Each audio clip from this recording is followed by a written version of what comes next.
Hey guys, everybody with a well probably is trying to figure out how to run their well into a tank and then have it automatically shutting on and off and then running a jet pump into their system. I'm going to show you guys the two differences. So here is a typical well. You have your well that is running into a pressure switch that kicks it on and off based on pressure and fills up a pressure tank that gives your house 50 to 100 gallons of water before the pressure switch kicks on, and then that pressure tank runs your house and your fields. We're showing you in this video a different way to save your well pump, okay? So you're putting the pressure on your jet pump, which is less expensive to replace and less expensive to replace. So in this video, we're going to show you how to turn your well into a water tank well. And that holds a larger volume of water, and then that's going to feed your pressure pump, and that's going to feed your pressure tank, and that's going to feed your house and your fields. The first thing you guys are going to need is every well pump runs off of 240 volts typically. Okay, so we need to get ourselves a contactor. Check our Amazon link in the description, and we're going to show you how you can get one of these. Now what this does is it allows you to put your hot leads in here, your well leads in here, and then your float switch to kick your pump on and off right here on these side poles. And we're going to show you guys how to hook that up right now.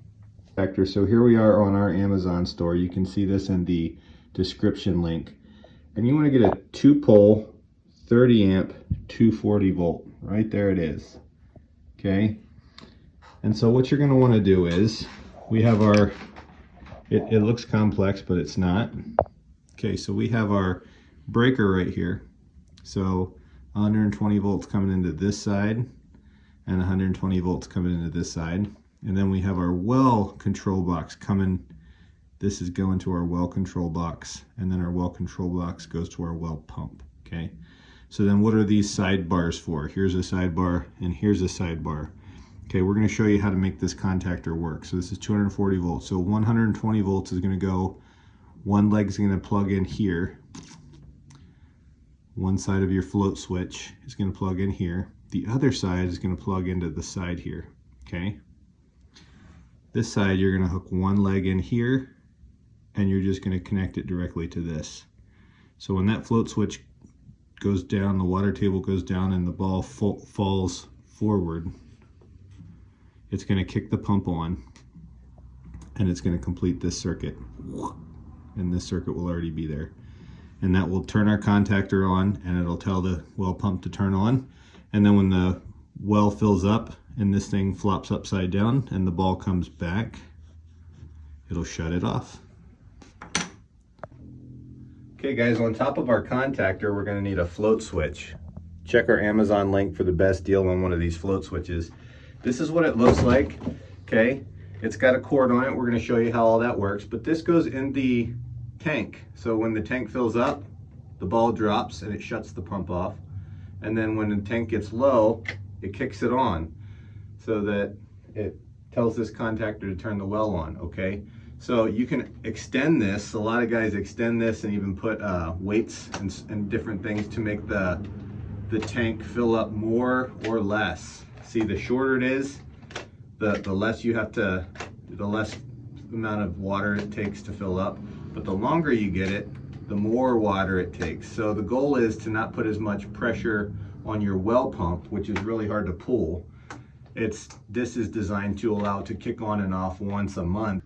And then here is your float switch. These are the ones we recommend. This one's for a 240 volt system. And so back to the story. Okay guys, we're going to show you guys how to splice these together, okay, so that it makes a direct circuit. We can show you guys in our Amazon link here how to get some of these really good strippers. All right, so here we go. We're going to splice this together. This kit is the coolest way to do it. We're going to use these, and you can see our Amazon link to get these for yourself. Any contractor, any homeowner needs this kit.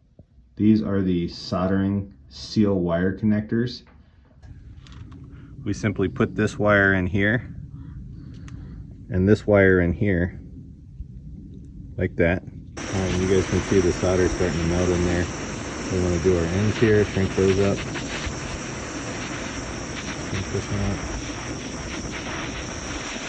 And that makes it waterproof, guys, and it's completely stuck together there. You can see it. And we've got our waterproof casing on there. Thank God for these amazing Amazon products that you can find in the description. Okay guys, so you can see we're up pretty high. And we're just gonna, we've got our little splice right there. We're just gonna throw our float down in there, and you can see when it's up like that, it's on.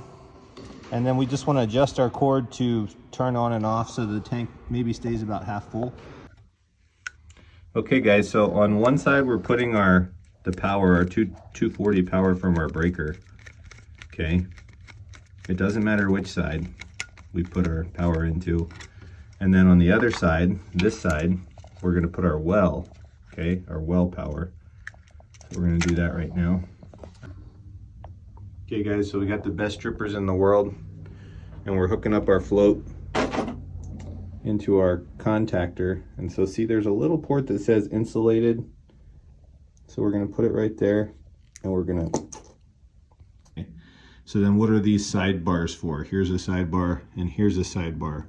Okay, we're going to show you how to make this contactor work. So this is 240 volts. So 120 volts is going to go, one leg's going to plug in here. One side of your float switch is going to plug in here. The other side is going to plug into the side here. Okay. This side, you're going to hook one leg in here, and you're just going to connect it directly to this. Quick disconnect for the contactor. Okay. Okay, so once we lift this up, it should kick the water on. Let's try it, Tommy.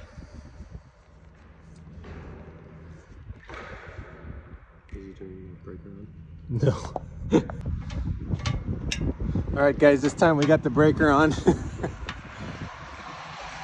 So yeah, so see when that's down,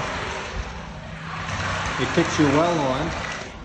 So all that's coming from the well there. That's a great way to aerate your water.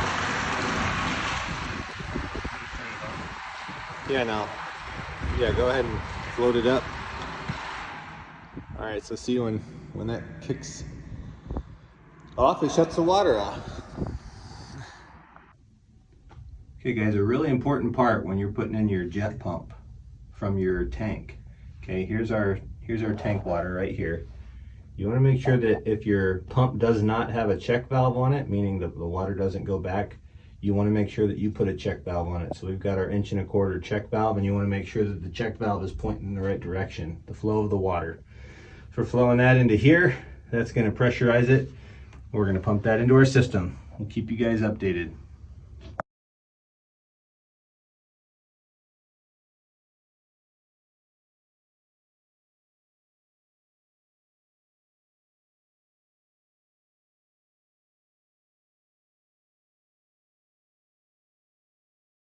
We'll use your phone. That's good. Keep going. All right, hey. So we got our shut off and our union, and now we're finally gluing our pump on. Bam! That was the money shot right there. So in this particular scenario, we are putting another pump over here as a backup. But you can see you want your check valve so that the water can only come this way, and when it pressurizes it doesn't feed back. And then we've got our shut off valve so that we could shut this off and take this pump out without having to turn the whole system off. Okay, and then this is our outlet where it's going to come up and run into our pressure tanks. Okay, and we got a T here, so one pump's going to go in this side and one pump's going to go in this side. We'll keep you guys updated. I don't even know how I'm going to edit.